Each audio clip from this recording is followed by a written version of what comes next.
Bonjour à tous, bienvenue au CIRA Lyon et bienvenue sur ce plateau des CIRA Food Forum où toute la journée vont s'enchaîner des tables rondes, des interviews de chefs ou des acteurs de l'alimentation, mais aussi des pitchs. Alors qu'est-ce que c'est qu'un pitch?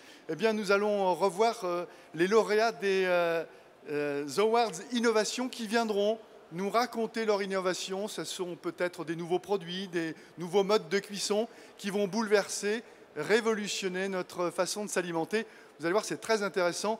Et il y a plein de petites surprises, notamment des pois chiches verts. Oui, des pois chiches verts, ils étaient marrons. Eh bien, Bon Duel a décidé de les peindre en vert, sans doute pas de les peindre, hein. Donc nous verrons ça tout à l'heure. Première table ronde, aujourd'hui, on va parler ce matin de l'alimentation bienfaisante. Comment bien se nourrir tout en protégeant sa santé.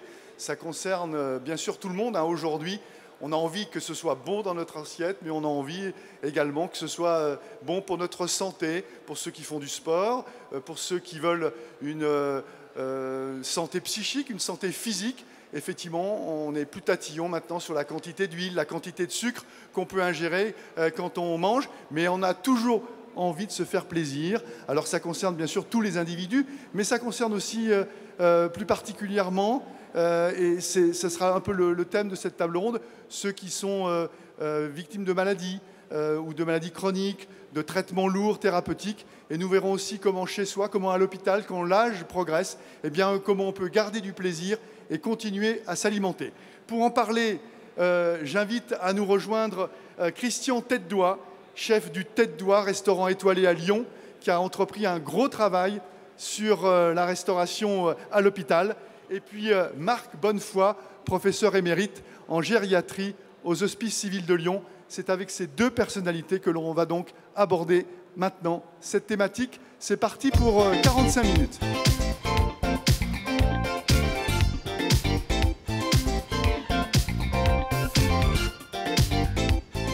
Bonjour messieurs, vous avez à votre disposition un micro. Alors là c'est sympa avec les uniformes, on reconnaît tout de suite le professeur et le chef. Voilà, c'est plus facile. Bonjour à toutes et à tous. Donc le chef est en veste et le professeur en tablier blanc. Non, je plaisante. Alors merci d'être là. C'est avec plaisir. Je vais vous demander simplement, déjà pour notre assemblée qui est là pour écouter, c'est un public averti, de vous présenter en quelques minutes pour nous dire pourquoi vous êtes là et un peu votre pédigré, votre CV en quelques secondes. On commence par professeur Bonnefoy. Alors voilà, donc je suis professeur de gériatrie.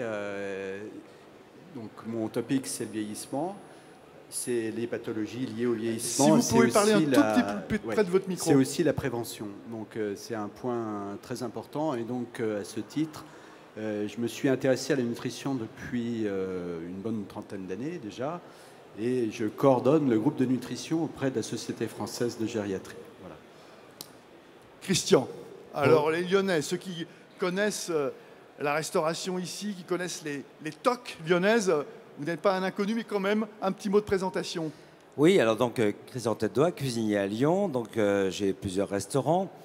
Je suis aussi président des maîtres cuisiniers de France. J'ai eu la chance d'être meilleur apprenti de France, meilleur ouvrier de France et donc maître cuisinier.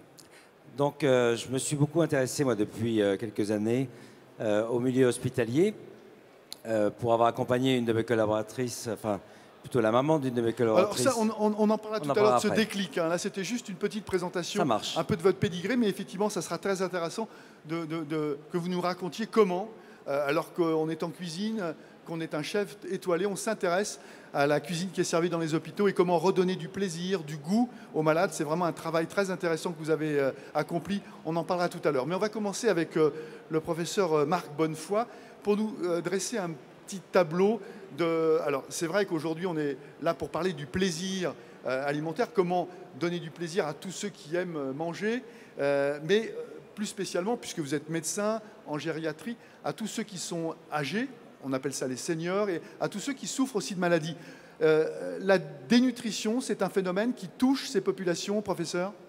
Alors oui, tout à fait. Donc la dénutrition est quelque chose d'extrêmement fréquent, puisqu'elle touche 10 à 20% des seniors qui vivent à domicile et elle affecte à peu près 50% des seniors qui vivent en EHPAD ou qui sont hospitalisés. Donc c'est une situation extrêmement fréquente. Donc les seniors ne viennent pas à l'hôpital, bien entendu, pour un problème de dénutrition, mais c'est un facteur de comorbidité qui est extrêmement important. Et donc l'aspect nutritionnel fait vraiment partie intégrante d'une prise en charge du patient âgé. Pour aller sur la définition de la dénutrition, c'est quand son apport calorique ne correspond pas aux besoins de l'individu. Moi, j'ai vu dans des publications que vous avez faites que c'est un vrai problème de santé publique, la dénutrition. Ce n'est pas une question à traiter avec légèreté. Alors tout à fait, puisqu'il y a des conséquences qui sont extrêmement importantes. Donc pour revenir sur la définition, vous avez tout à fait raison.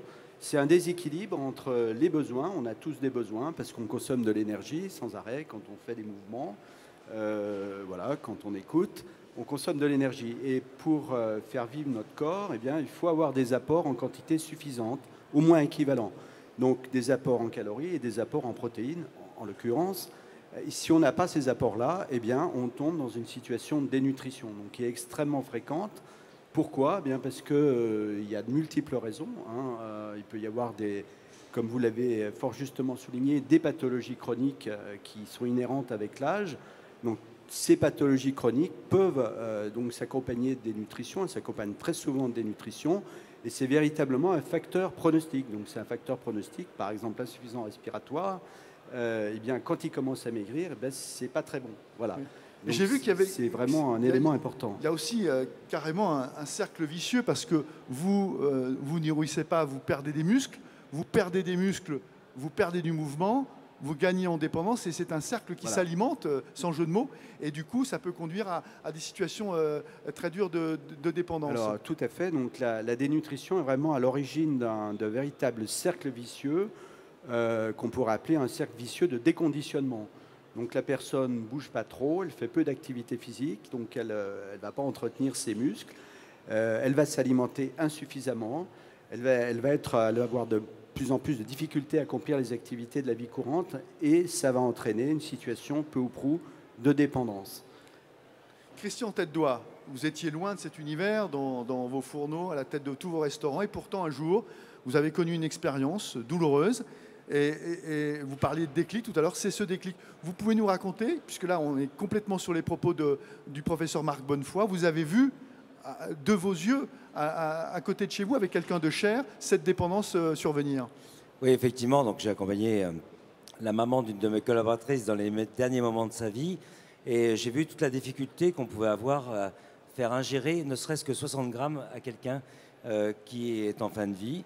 Et donc, on a rivalisé d'imagination pour essayer de lui redonner des petits moments de plaisir jusqu'au bout et surtout de l'aider à mettre dans de bonnes dispositions pour que la médication puisse être efficace. Bon, ça, malheureusement, c'est arrivé à un moment où c'était un petit peu trop tard. Mais vraiment, je voudrais insister aux gens qui sont là. D'ailleurs, je vous remercie d'être là parce que ce n'est pas un sujet facile. On est au CIRA, qui est quand même un endroit où on pense plutôt à bien se nourrir. Mais bien se nourrir, mais là, ça commence pas seulement à la fin de la vie. Il s'agit de bien se nourrir, mais pour des personnes... Voilà, bien se nourrir, c'est tout au long de sa vie. Il faut faire attention, c'est quelque chose de très intime. Tout ce qu'on met dans son corps, c'est fait pour bien se porter. C'est vrai aujourd'hui, peu importe l'âge que vous avez, ce sera encore plus vrai demain. On a tendance à dire que quand on est âgé, il faut moins manger. C'est pas vrai. Il faut bien manger. Il faut manger des choses très protéinées, comme on peut le faire pour des enfants, parce que vos muscles en ont besoin. Et ça revient à ce que vous disiez tout à l'heure. Donc, faites extrêmement attention à ce que vous ingérez. Encore une fois, manger est un acte intime, citoyen. Donc, mangez des bonnes choses, des légumes de saison, des bons produits protéinés. Il y a beaucoup de protéines, même dans les légumes. Donc, renseignez-vous, il y a plein de choses à faire. C'est pas étonnant d'ailleurs que ce soit le Christian Tête-Doigt qui soit attaqué à cette question, parce que moi je vous connais depuis quelques années et vous avez toujours voulu donner du sens à votre assiette. Il ne s'agit pas de manger juste pour manger mécaniquement, il y a toujours des arrière-pensées avec vous, prendre du plaisir, se soigner en même temps ou en tous les cas protéger sa santé. Donc ça ne m'étonne pas que vous soyez allé dans cette direction. Alors racontez-nous encore comment ça a été compliqué, effectivement, d'alimenter cette personne et quels étaient les obstacles que vous avez rencontrés et quels ont été, j'allais dire, les remèdes. Vous n'êtes pas médecin, mais il s'agit de remèdes pour essayer de faire en sorte que cette personne, au crépuscule de sa vie, a réussi encore à prendre du plaisir en s'alimentant? Oui, alors, on sait, quand on est en traitement de chimiothérapie, il peut y avoir différents effets suite au traitement. Donc, du coup, il y en a qui vont vous dire, moi j'ai trouvé un goût de métal, ah ben, moi je ne supporte pas du tout le sel, l'autre c'est plutôt le sucre, l'autre c'est l'acide. Voilà, donc, chaque traitement implique des effets secondaires plus ou moins désirables. Là, on était dans un cas un peu plus particulier parce qu'il y avait quand même des traitements, on était déjà engagé dans une fin de vie. Donc c'était vraiment une fin difficile, ça a duré 2 mois. Donc on a essayé de faire des mets froids, extrêmement puissants en goût, mais sur des quantités vraiment petites. On allait sur des portions de 30 grammes à 60 grammes, juste pour qu'il y ait des moments de plaisir. Voilà. Après, je me suis encore plus investi après son départ, puisque du coup je suis rentré à l'hôpital Léon Bérard comme consultant. J'ai revu toute la grille des menus. On a fait un énorme travail, notamment pour accompagner les dames avec le cancer du sein, parce que là encore, il y a différents types de cancer du sein, il y a différents traitements, différents effets secondaires. On a créé un blog pour pouvoir échanger des recettes.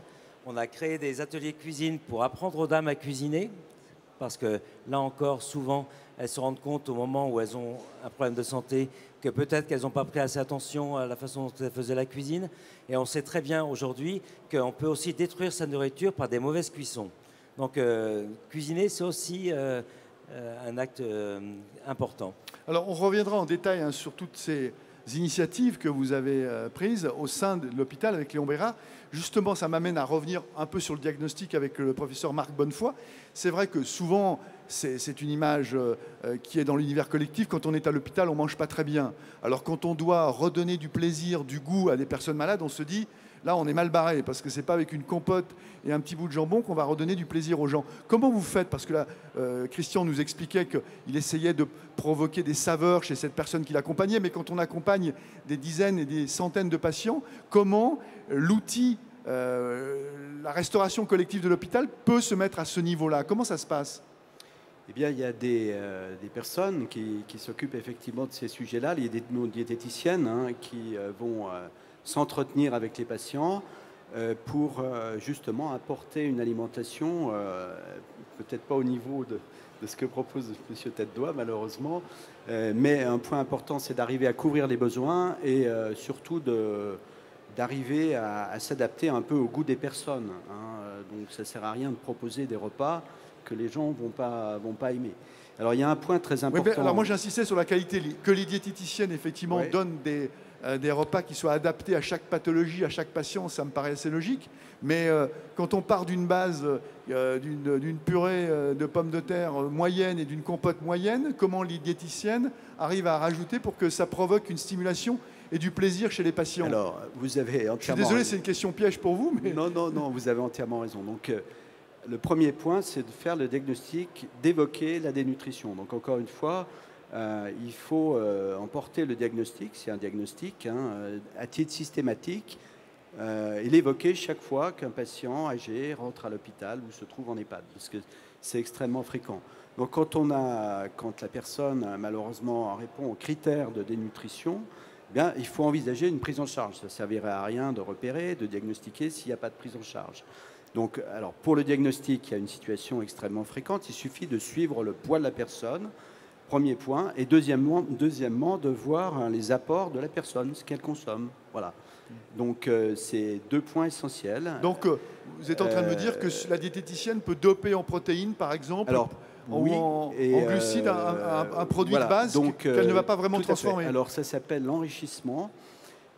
Donc, on va essayer d'enrichir l'alimentation de façon à ce qu'avec un même volume, par exemple une soupe, mais là je laisserai la parole à M. Tête-Doigt, voilà, donc une soupe, vous pouvez, normale, apporte environ 50 kilocalories, et vous pouvez, par le biais d'un enrichissement, apporter 400 kilocalories avec le même volume. Alors, un point avec très un petit bout de fromage, un petit bout de beurre, crème, dans la soupe. Bref, tout ce qui est bon. Tout ce que M. Tête-Doigt fait, voilà, parce que c'est un point très important. Donc le point très important, c'est un peu l'anorexie du senior malade, en l'occurrence. Et donc, il va falloir enrichir. Et c'est bien mieux que de donner des supplémentations, etc. Une alimentation naturelle pour apporter calories, protéines, et puis tous les micronutriments, parce qu'il ne faut pas les oublier non plus, dont la personne va avoir besoin. Donc on a bien compris, là, dans un hôpital normal, cet enrichissement avec des diététiciennes. Vous, Christian Tête-Doigt, vous avez fait un peu table rase de ça, puisque vous l'avez déjà dit, vous avez dévoilé, vous avez refait toute la carte du restaurant. Tous les plus de 300 Alors, menus. voilà. On 300 a refait repas. toute la grille des repas de l'hôpital Léon Bérard, 387 recettes pour une année. Et donc, beaucoup de bagarres avec les diététiciennes qui sont contraintes par l'Agence régionale de santé à des proportions qui sont complètement déraisonnables, puisqu'il est écrit qu'il faudrait faire manger 280 grammes à un patient, ce qui est complètement impossible. Et on a quand même 48% de ce qu'on sert qui partent à la poubelle. Donc je crois qu'on ne prend pas le problème dans le bon sens. Moi, je me bats pour qu'on achète des bons produits, qu'on en mette moins dans les assiettes, mais qu'ils soient cuits à la bonne cuisson et qu'ils sont riches en nutriments. Donc c'est un combat que je mène. Donc on a monté une commission de travail à l'Assemblée nationale grâce notamment au club de la table française. Et on va démarrer les travaux là ce printemps. Pour être concret, Christian Tête-Doigt, moi j'ai envie de savoir, et ceux qui sont dans cette salle aussi, qu'est-ce qu'on mangeait à Léon Bérard avant Christian Tête-Doigt et qu'est-ce qu'on y mange? Quel est le avant et le après? Écoutez, on était sur un ou deux exemples, par exemple, pour qu'on comprenne bien. Sur des potages à l'eau vraiment très légers, sur des purées type mousseline. Je ne veux pas abîmer l'image de la purée mousseline, mais c'est quand même pas tout à fait pareil qu'une bonne purée de pommes de terre. Et puis surtout, on a intégré... Donc c'est-à-dire, vous êtes passé de la purée lyophilisée à la vraie purée de pommes de terre, simplement. On travaille que des légumes frais et des fruits frais. Ce que ne faisait pas l'hôpital Léon Bérard avant. On fait même les compotes. Ce que ne faisait pas Léon Bérard avant. Voilà, absolument. Alors on sait que cette restauration hospitalière collective, elle est quand même contrainte par des budgets. Est-ce que là, ils vous ont donné carte blanche? Non, absolument pas. Vous avez dû rester dans les clous? On fait des miracles, absolument. Et puis, alors là, j'ai travaillé aussi avec un jeune étudiant issu de l'Institut Paul Bocuse. On a créé une société qui s'appelle Auguste et on a imaginé des sauces enrichies. Donc on a fait toute la période d'essai clinique pendant plus de 2 ans et on a des résultats assez probants puisque plus de 33% de taux de prise de poids en un mois, ce qui est quand même assez hallucinant, sur des sauces naturelles faites avec des produits frais et qui sont en palais surgelés pour éviter les conservateurs. Et on a des résultats vraiment étonnants. Il y a une mise en application en plus très simple pour les équipes en cuisine collective, puisque vous pouvez poser le palais de sauce directement sur le blanc de volaille ou sur le poisson. Et pendant la cuisson, la sauce vient napper complètement le poisson ou la viande. Donc une mise en application très facile. Et donc, je vous disais, un taux de prise de poids très important. Donc des sauces avec 2 facteurs, enrichissement en vitamines. Et du goût. Non, oui, là, j'allais y venir, bien sûr. Et du goût, pour qu'on ait très envie d'attaquer ce petit blanc de poulet qu'on aurait pu laisser de côté dans un établissement normal. Qu'est-ce que ça vous inspire? Alors, je ne sais pas si on pourra le faire à l'échelle de tous les hospices civils de Lyon, parce que je crois que vous servez un nombre incroyable de couverts. Hein. C'est combien? 12 000? Je crois qu'il y a plusieurs milliers. Oui, il y a c'est à peu près 16 000 repas par jour pour l'ensemble des hôpitaux. Voilà. À Lyon, et à Léon Bérard, c'est combien, Christian Tête-Doigt? Alors nous, on est sur 460 patients, plus 60 enfants.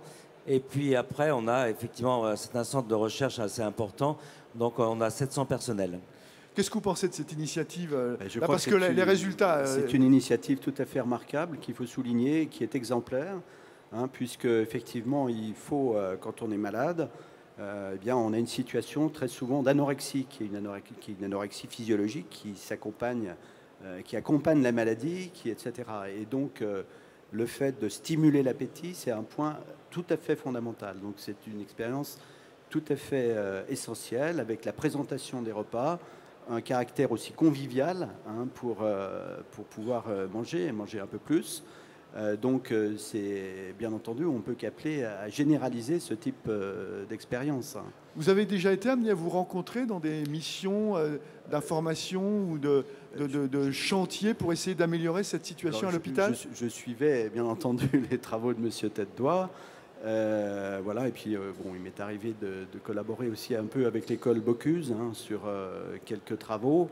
là, qui avait plutôt trait à la convivialité, mais bien entendu, ça, ce que dit M. Tête-Doigt ouvre la porte vraiment à des travaux, et encore une fois, pour généraliser hein, dans la pratique courante, dans les hôpitaux, cette pratique, cette présentation. C'est vrai que si on avait dit il y a quelques années, un chef étoilé va mettre sa patte sur les restos et les repas d'hôpitaux, on aurait été étonné.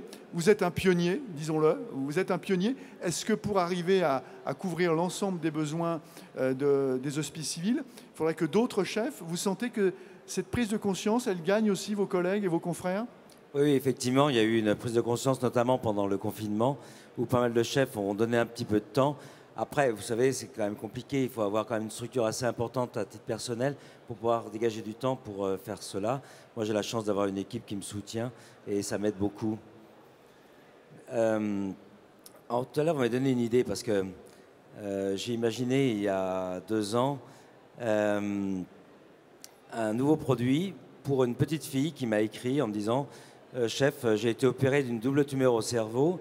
Et pendant l'intervention, malheureusement, le chirurgien a coupé le nerf vague qui contrôle mon estomac et mon œsophage. Et tout ce que j'avale, même ma salive, je le renvoie. Est-ce que vous pouvez m'aider à retrouver des goûts? Ça fait 1 an que je ne m'alimente plus du tout. Qu'est-ce que vous pouvez faire pour moi? Et donc, du coup, j'ai fait marcher ma petite tête et j'ai imaginé un spray hyper concentré avec les différents arômes qu'elle m'a demandé. Donc, on en a aujourd'hui 5. Et on l'utilise maintenant à la fois pour ces enfants qui sont en traitement, mais aussi pour d'autres patients, souvent en fin de vie. Et là, vous m'avez parlé tout à l'heure d'anorexie et je n'y avais pas pensé. Et pourquoi ça me donne une idée? Parce qu'on sait bien que l'anorexie, il y a une rupture avec l'alimentation.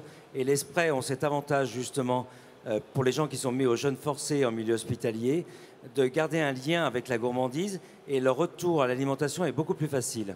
Et donc je pense que je vais proposer mes sprays pour les jeunes qui sont, ou les jeunes ou moins jeunes qui sont en anorexie, parce que ça peut peut-être les aider à revenir à l'alimentation normale. Qu'en pensez-vous, Marc Bonnefoy? Parce qu'effectivement, le spray, là, pour le coup, si, sous forme de spray, c'est facilement transportable, facilement utilisable. Je pense que c'est une très bonne piste. Et tout ce qui va pouvoir provoquer, je dirais, une augmentation des apports alimentaires est tout à fait bénéfique et bon à prendre. Hein. Donc, vous parliez tout à l'heure des patients hospitalisés, mais il y a aussi tous les patients qui vivent en EHPAD. Hein, et c'est aussi, il y a plusieurs milliers en France. Et voilà. Et donc, l'un des problèmes majeurs, c'est aussi, quelque part, des apports insuffisants, une sous-nutrition qui vient de multiples problèmes. Hein, et donc, ce côté gustatif, de qualité de l'alimentation est un point qu'aborde M. Tête-Doigt, est un point tout à fait fondamental. Alors, je vous ai eu au téléphone pour préparer cette table ronde. Professeur, effectivement, il y a ces seniors qui sont en EHPAD ou à l'hôpital et on peut un peu taper sur la restauration, c'est assez facile. Mais attention, il y a tous ces seniors qui sont aussi chez eux et qui peuvent très bien être touchés par cette dénutrition parce que leurs sensations cognitives sont en baisse, parce qu'ils ont du mal à se déplacer, mal à faire des courses, qu'ils ont des pertes de mémoire, on oublie de faire, on ne sait plus comment on fait un gratin, on ne sait plus comment on fait une vinaigrette. Ça aussi, c'est un vrai problème. Donc c'est... Non, professeur, puis après, Christian nous dira comment... Donc oui, c'est tout à fait. Donc il y a tout le côté domicile, qui est un point absolument essentiel. Et je coordonne un programme de prévention que j'ai créé il y a une dizaine d'années, et les gens ne viennent pas forcément parce qu'ils sont dénutris. Mais on fait une enquête nutritionnelle et on s'aperçoit finalement qu'il y a 25% des seniors qui viennent qui ont des risques de dénutrition et 10% qui sont authentiquement dénutris. Donc c'est vraiment une situation extrêmement fréquente. Donc il faut repérer ça et il faut... Ce qui n'est pas facile quand ce sont des personnes isolées qui vivent sur chez des personnes elles. Qui vivent à domicile, qui sont encore parfaitement autonomes mais qui ont des apports insuffisants. Alors pourquoi ont-elles des apports insuffisants? Parce que... Premier point, on ne bouge pas assez. Voilà. Donc, c'est le cercle vicieux dont on parlait tout à l'heure. Le déconditionnement, donc l'un ne va pas sans l'autre. Donc il faut absolument faire bouger les gens, que les seniors aussi le comprennent bien. Hein. Pour son état de santé, c'est indispensable de faire l'exercice. Hein. Il y a des recommandations qui existent, comme vous le savez, 30 minutes d'activité physique par jour, etc. C'est un point très important. Donc quand on fait de l'activité, de l'exercice, on va dépenser plus et on va stimuler son appétit. Donc c'est la meilleure façon de vaincre son anorexie. Deuxièmement, on va fabriquer plus de muscles. Tous les jours, on perd du muscle et on en fabrique. Et si on n'a pas assez d'apport, eh bien, tout simplement, on va en perdre plus qu'on ne va pas en fabriquer. C'est aussi simple que ça. Et quand on n'a plus de muscles, eh bien, ça devient plus difficile d'accomplir les activités de la vie courante. Donc vraiment, un point très important à surveiller. Et aussi en marge de toutes les pathologies chroniques. Comme vous le savez, au-delà d'un certain âge, eh bien, on a tous des pathologies chroniques, peu ou prou. Eh bien, il faut d'autant plus dans ces situations-là, l'insuffisance cardiaque, etc., le cancer, bien entendu, surveiller de façon extrêmement proche l'état nutritionnel, puisqu'il va falloir le prendre en charge, cet état, très précocement. Il ne faut pas attendre qu'il soit trop installé, parce que ça va être beaucoup plus difficile. Ces personnes isolées qui ont du mal à se nourrir parce qu'elles ont perdu les réflexes, parce qu'elles ne se déplacent pas assez, ça peut vous donner une idée? Il n'y a pas un service de livraison spécifique à ces personnes qui pourraient être installées? Alors, il y a eu beaucoup de progrès de fait, mais bon, vous savez comme moi qu'il y a encore beaucoup à faire.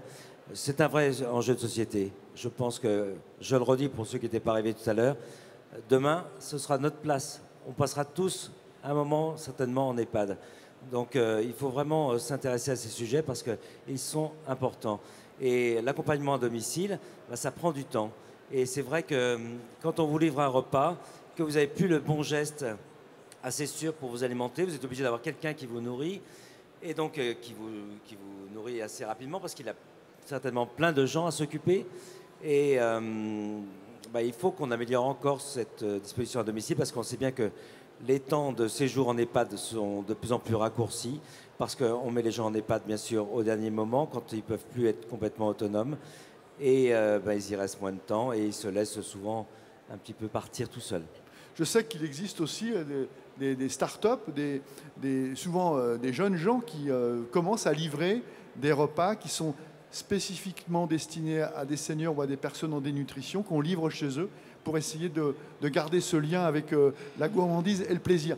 Certes, Marc Bonnefoy, vous êtes en gériatrie, mais on parle beaucoup de la dénutrition chez les seniors, ce qui est assez compréhensible, mais il ne faut pas oublier qu'on peut, dans la force de l'âge, à cause de maladies, des cancers qui peuvent toucher des jeunes personnes, être dans ce qu'on appelle jeûne forcé. Qu'est-ce que ça veut dire pour le public qui n'est pas très averti, un jeûne forcé?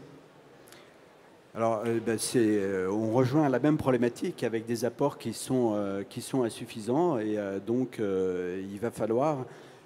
Alors, dans une période aiguë, c'est très difficile d'avoir les apports. M. Teddois le rappelait tout à l'heure fort justement, c'est très difficile d'avoir les apports.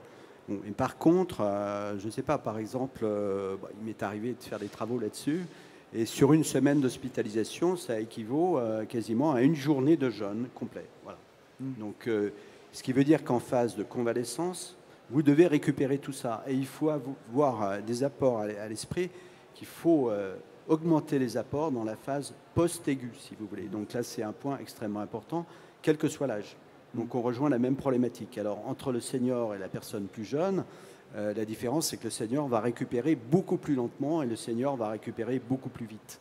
Mais la problématique reste à peu près identique. Mais on peut voir chez des jeunes gens ou des jeunes adultes, ceux qui sont en jeûne forcé suite à une pathologie ou un traitement un peu dur, des personnes qui ont beaucoup de mal à réapprendre l'envie de se nourrir.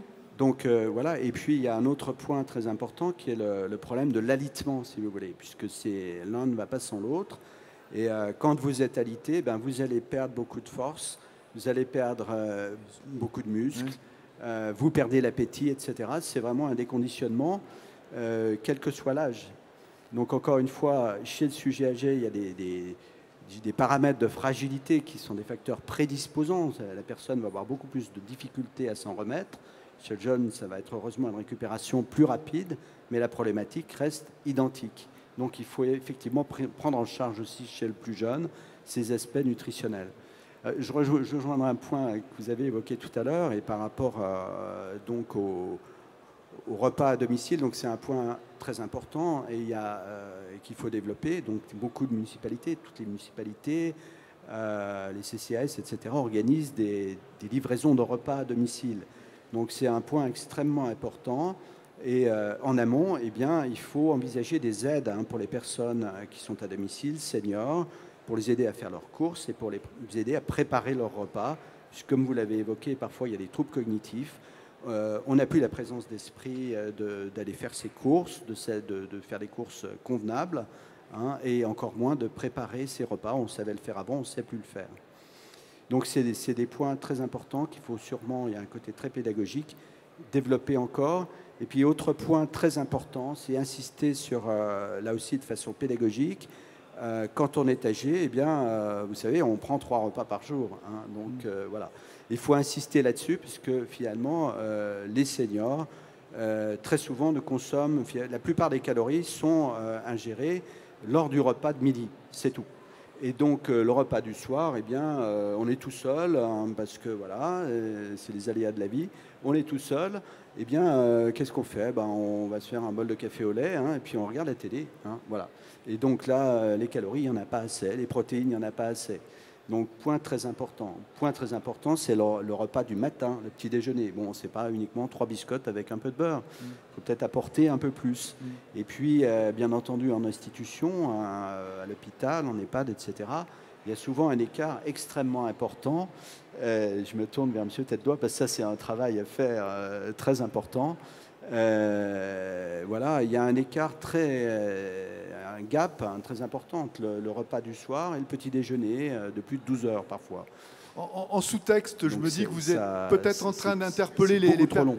En sous-texte, je me disais que peut-être que vous êtes en train d'interpeller les gens qui sont en train de nous écouter, qui accompagnent forcément dans leur famille, dans leurs relations, des gens qui sont à l'isolement ou qui sont seniors, et effectivement avoir présent à l'esprit, outre d'autres considérations sur la prise des médicaments, par exemple le sommeil, etc., la difficulté à essayer de faire en sorte qu'ils ne chutent pas, mais à bien veiller scrupuleusement sur leur nourriture. C'est très important ça quand on va rendre visite à nos seniors. C'est un point essentiel. Donc pour les proches... Allez regarder ce qu'il y a dans le réfrigérateur, dans les placards, demander combien de temps on s'alimente. Voilà, regardez comment la personne s'alimente, qu'est-ce qu'il y a dans le réfrigérateur, est-ce qu'il y a des aliments périmés ou pas, etc. Ça va donner une indication.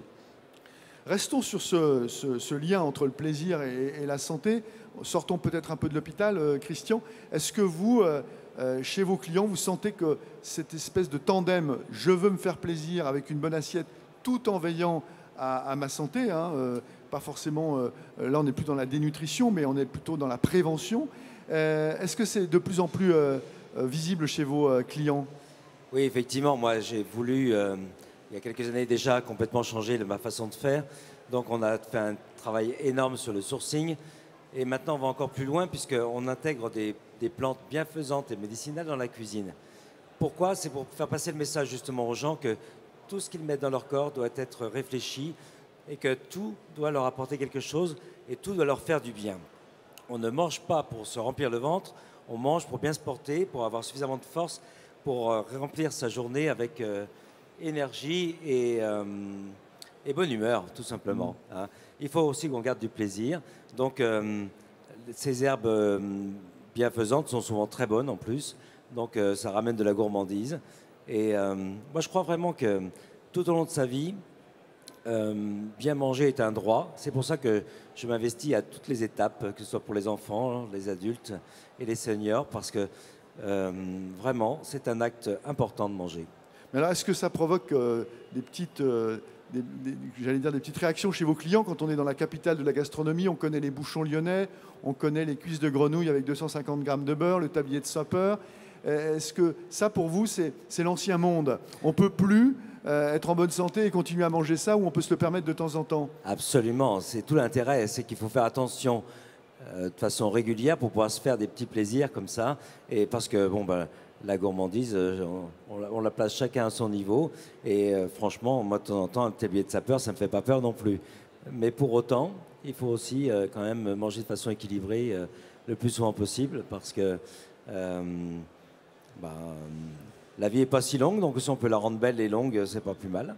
Est-ce qu'on n'a pas le danger d'avoir une alimentation comme l'écologie punitive, une alimentation punitive, où certes on se fait du bien pour sa santé, mais alors c'est pas forcément top au niveau du goût? Je peux vous dire que vous êtes très précis là-dessus. Oui. Plaisir et santé. Oui. En ce moment, on fait un céleri rave qui est cuit entier sur du sel. Une fois qu'il est cuit, on évite le centre, on taille des slices, entre chaque tranche, on met une couche de truffe. On remet tout ça à l'intérieur de la peau du céleri. On l'enveloppe dans une croûte de pain. On met ça au four pendant 1 heure. Je peux vous dire que c'est complètement naturel, mais c'est sacrément bon. Marc Bonnefoy, vous êtes au contact dans l'exercice de votre profession avec des malades. Quand vous vous nourrissez vous-même, chez vous, au restaurant, c'est très présent à l'esprit. Le fait que vous soyez dans cet univers, c'est encore plus présent à l'esprit. Comment vous alimentez ? Eh bien, on n'y pense pas toujours, hein, pour être tout à fait franc. Voilà, mais je pense qu'un point important, c'est comme vient de le rappeler M. Tête-Doigt, c'est l'alimentation plaisir. Hein. Et surtout pour le senior, ça doit rester un plaisir. C'est un moment convivial. Donc, il n'y a pas uniquement l'alimentation pour s'alimenter. Et voilà, à titre personnel, j'essaye, je dirais, de respecter un minimum de qualité d'alimentation et de façon, je dirais, assez traditionnelle, en respectant les bonnes recommandations, hein, dont je rappelle, 5 fruits et légumes par jour, donc c'est un point important. Et donc, je fais quelques entorses comme tout le monde. Et puis l'autre point, c'est de faire de l'activité physique. Hein, c'est encore une fois un point extrêmement important. Et j'insiste aussi chez les seniors, attention, pas de régime abusif. Hein. Donc, je dirais même, et là c'est un peu paradoxal, le pronostic des gens, si vous voulez, quand il y a un rapport entre le poids et la taille. Donc ça s'appelle l'index de masse corporelle, certains d'entre vous connaissent peut-être, et donc ça détermine l'obésité. Mais quand on vieillit, au-delà de 60, 65, il faut garder un IMC suffisant, c'est-à-dire au-delà de 25. Voilà, ce qui correspond à un léger surpoids chez l'adulte. Donc c'est plutôt protecteur. Donc attention, pas de régime abusif. Et quand on perd du poids, on perd du muscle. On perd 3/4 de muscle. Donc voilà. pas de régime abusif. Donc il faut avoir un poids stable. Pour les seniors. Il faut avoir une alimentation plaisir. Donc l'intervention de M. Tête-Doigt est tout à fait passionnante et fondamentale. Hein, une alimentation plaisir, une alimentation équilibrée. Est-ce que la mauvaise bouffe, la junk food, provoque encore beaucoup trop de maladies selon vous? Oui. Christian, vous reviendrez, mais professeur Bonnefoy, est-ce que vous trouvez que dans nos hôpitaux, il y a encore trop de gens qui viennent à l'hôpital parce qu'ils se sont mal nourris, avec trop de gras, trop de sucre, etc. Est-ce que ça provoque encore des ravages, ou vous sentez quand même une prise de conscience avec des répercussions sur les hospitalisations et sur les maladies? Alors, il y a des services dédiés dont je ne m'occupe pas. Je sais que vous êtes en gériatrie, mais je sais... Mais donc, effectivement, ces problématiques-là nutritionnelles à un âge plus jeune de la vie est un point tout à fait essentiel. Et on connaît aux États-Unis, mais même en France, l'épidémie de surpoids, d'obésité. Et donc, je parlais à l'extrême, au-delà d'un certain âge. Mais pour les jeunes, non, c'est très mauvais. Donc, ce surpoids, c'est de la graisse. Ça va induire des maladies métaboliques, ça va induire de l'hypertension. C'est un facteur de risque de multiples maladies, de pathologies cardiovasculaires, de cancer, etc. Donc garder une alimentation saine est absolument essentiel. Comment amener, alors je sais que vous êtes chef étoilé, c'est pas là où se rendent les jeunes souvent, mais comment faire prendre du plaisir aussi, un autre plaisir sain chez ces jeunes générations qui sont parfois tentées par certes une alimentation aussi économique, hein, on le voit bien en ces temps d'inflation et de crise énergétique. Comment ce tandem plaisir-santé, on peut le faire accepter par des jeunes générations qui sont plus tentées par un mauvais hamburger que par votre céleri rave? Je suis désolé de le dire. Alors, il faut mettre un petit peu de courage dans tout ça. Parce que j'en parlais justement avec une cliente hier soir qui me disait qu'elle avait beaucoup cuisiné quand elle était étudiante et qu'elle faisait extrêmement attention. Après, elle a eu ses enfants, elle était débordée, elle a un peu moins cuisiné. Et maintenant qu'ils sont grands, elle se remet à cuisiner. Donc, vous voyez, je crois que tout ça, c'est un peu de l'organisation, c'est un petit peu des efforts qu'il faut faire au quotidien. Parce que bien choisir son produit, comme je disais tout à l'heure, bien le cuisiner, bien s'alimenter, ça ne prend pas tant de temps que ça. Et c'est vraiment important parce que, je vous rappelle quand même à toutes et à tous, on n'a qu'une vie et on doit en prendre soin de notre vie. Et en faisant n'importe quoi, moi, je passe des heures à discuter avec les patients à Léon Bérard. Et si vous saviez, ils me disent tous la même chose. Mais qu'est-ce que j'ai fait de ma vie? Qu'est-ce que j'ai fait de ma vie? Voilà. Là, vous êtes investi dans cette mission-là d'aider ceux qui sont en fin de vie, ceux qui souffrent de maladies pour essayer de leur redonner l'appétit. Mais comment, pour les jeunes, est-ce qu'il n'y a pas un travail de pédagogie aussi à faire, peut-être dans les écoles, dans les cantines, pour que dès le début, on ait des bons réflexes et des saines habitudes alimentaires, en rupture avec des habitudes un peu révolues maintenant? Oui, il y a un programme qui va être mis en place. D'ailleurs, je crois qu'il a dû commencer en janvier, grâce à l'intervention de Guillaume Gomez, qui est notre ambassadeur de gastronomie auprès du président de la République. Et ils vont remettre des cours de cuisine après le CP, là. Et je trouve que c'est vraiment très important parce que là, pendant le confinement, avec la ville de Villeurbanne, on a réalisé des paniers et des cours de cuisine pour les étudiants qui étaient un petit peu perdus parce que confinés en France, souvent des étudiants étrangers, ils avaient tout juste de quoi s'acheter un paquet de pâtes. Donc du coup, l'aide de la municipalité de Villeurbanne a été très importante. On leur a fait des paniers de légumes, de fruits, de bons produits. Et donc, on leur a donné des recettes faciles à réaliser. Parce que franchement, faire de la bonne cuisine, c'est pas si compliqué. J'ai fait pendant plusieurs années des interventions auprès de la Banque alimentaire, justement parce que la Banque alimentaire, ils reçoivent des tonnes de produits et des tonnes de produits frais. Et les gens ne savent pas les cuisiner. Donc, ils m'ont demandé de faire des cours de cuisine pour justement expliquer que c'était pas compliqué de faire à manger.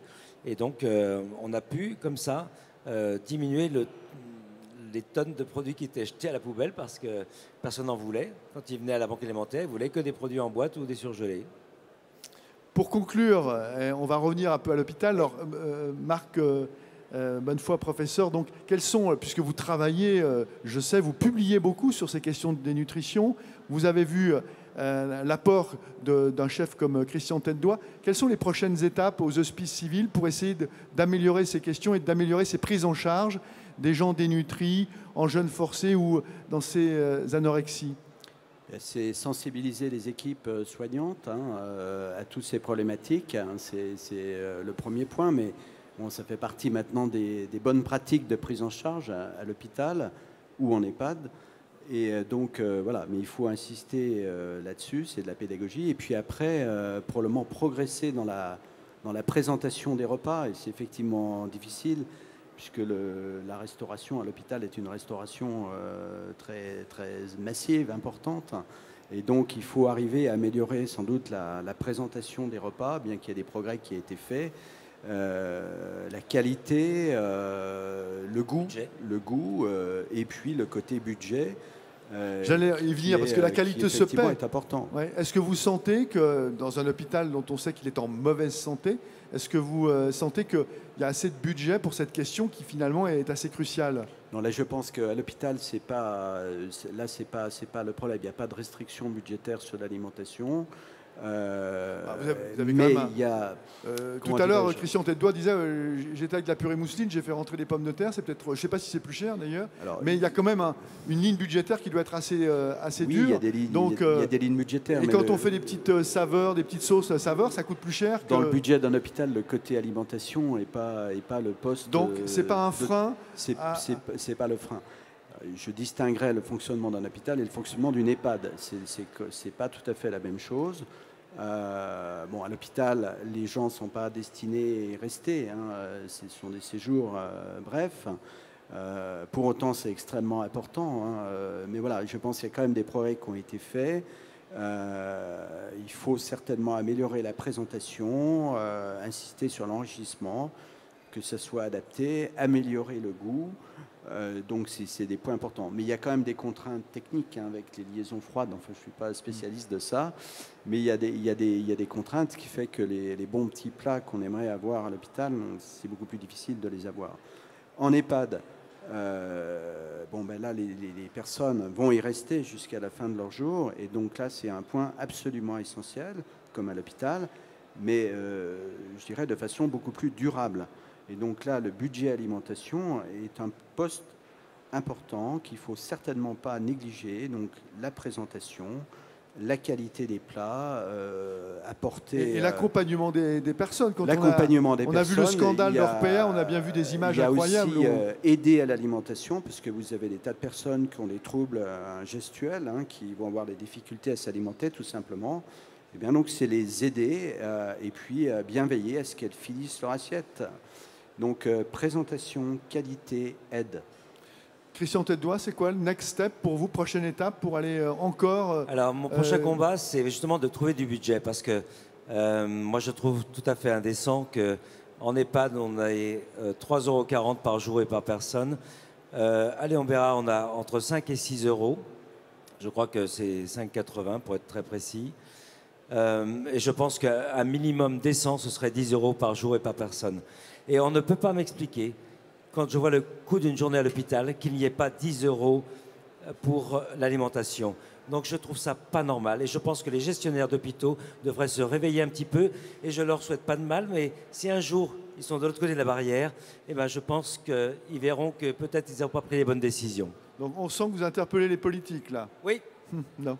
Voilà, donc c'est pour ça que je me suis rapproché de gens que j'ai croisés il y a quelques années quand j'étais à l'Élysée. Et donc, du coup, j'ai monté une commission à l'Assemblée nationale.